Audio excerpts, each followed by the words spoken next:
नैबे आलुफारा गामिनि साहा बागानाव आं बेरायफैदों।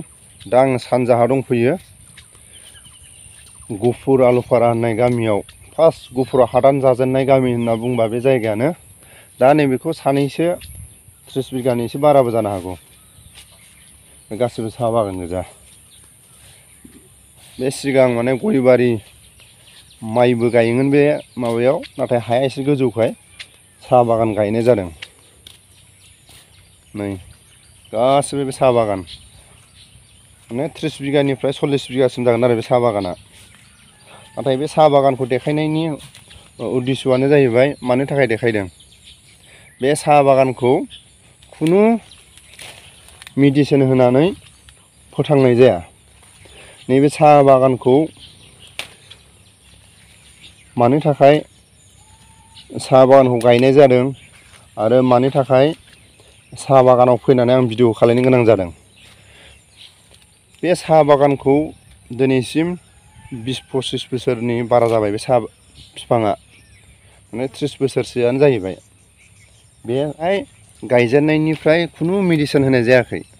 बेहाय बेमार जायोबा बे साफातनि माखासे माबाफ्रा, बिलाइफ्रा जुदि एसे मालाबा एम्फौ जानाय बायदि जायोबा आरो मालाबा जुदि एसे साफातनि साइस्थ'आ गाज्रि जायोबा गोबोरखि आरो बोरमा खि, मोसौ हासुदै, बोरमा हासुदैखौ लगायनानै बेहाय सारनाय जायो। आरो सम सम गोबोरखिफोरखौ बे सिङाव गोबोरखिखौ लगायनानै जेरावबो बे साफात बागाननि गेजेर गेजेर साफात बागानाव सारनाय जायो। जेबो बेयाव माने डाइरेक्ट खानानै साननैसो फोराननानै नङाबा गोथाङैनो साहा फुदुंनानैबो लोंनो हायो आरो ओरैनोबो जानो हायो। साहा लोंनायफ्राव जेबो खहा जाया।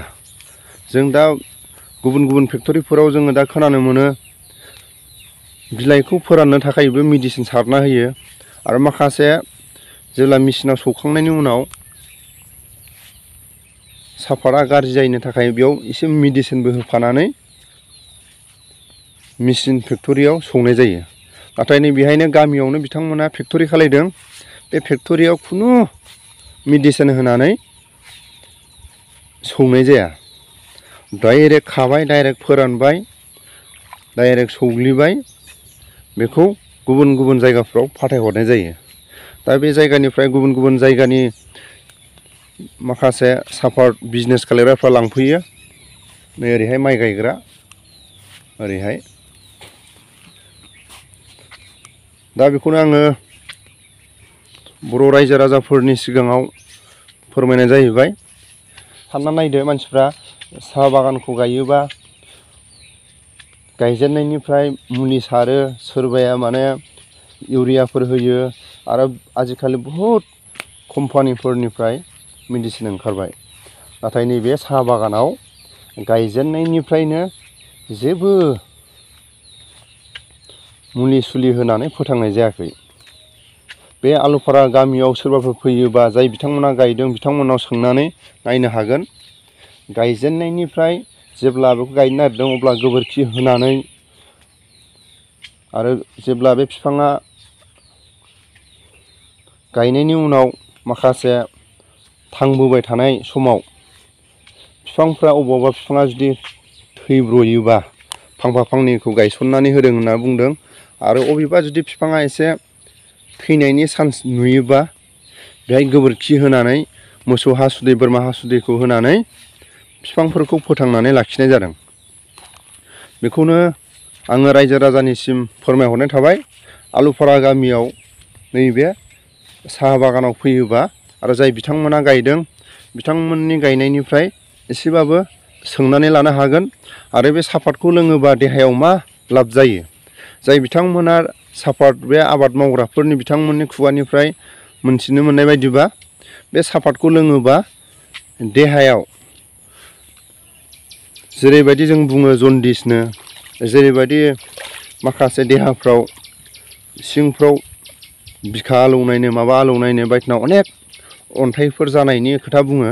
नाथाय नैबे साफातफोरखौ दैजों ओरैनो फुदुंनानै लोङोबा बे जन्दिसनो, अन्थाइ जानायनो बेफोरो जानो हाया होननानै जों खोनानो मोन्दों। बिनि थाखायनो रायजो राजाफ्रा गुबुन गुबुन जायगानि मानसिफ्रा जुदि बे सापात खेथिनिफ्राय सापातखौ लांनानै जुदि गावबा गाव न'आव साहा लोंनो थाखायबा साहा लोंनोबो हायो, ओरैनो फुदुंनानैबो लोंनो हायो। जिखुनु जाया समावनो बेखौ ओंखाम जानायफ्रावबो बे सापात बिलाइखौ होनानै लोंनो हायो। जों जेरै भुटान नेपालफ्राव थाङोबा नेपालिफोरनाव दै लोंनो बियोबा बे सापात होनाय दैखौसो मोनलोङो। थिग नैबेफोरखौबो जुदि दैजों सोमनानै दोननानै लोङोबा जानाय लोंनायफ्राव जेबो देहानि खथि जाया। देहायाव माखासे बेमारखौसो होबथानो हानाय भिटामिन दं होननानै बुंदों। आरो देहा जायफोर लोरबांफ्रा नैबेफोर साहा बिलाइखौ दैजों फुदुंनानै लोङोबा देहानि थाखाय मोजां होननानै बुंदों। दा नायना लादो गासै जाय बिथांमोनहा सापात बागानखौ गायदों बिथांमोनहा जेबो मेडिसिन होनाय जाया। नै सोरगिदिं देखायजोब्बाय आं। नै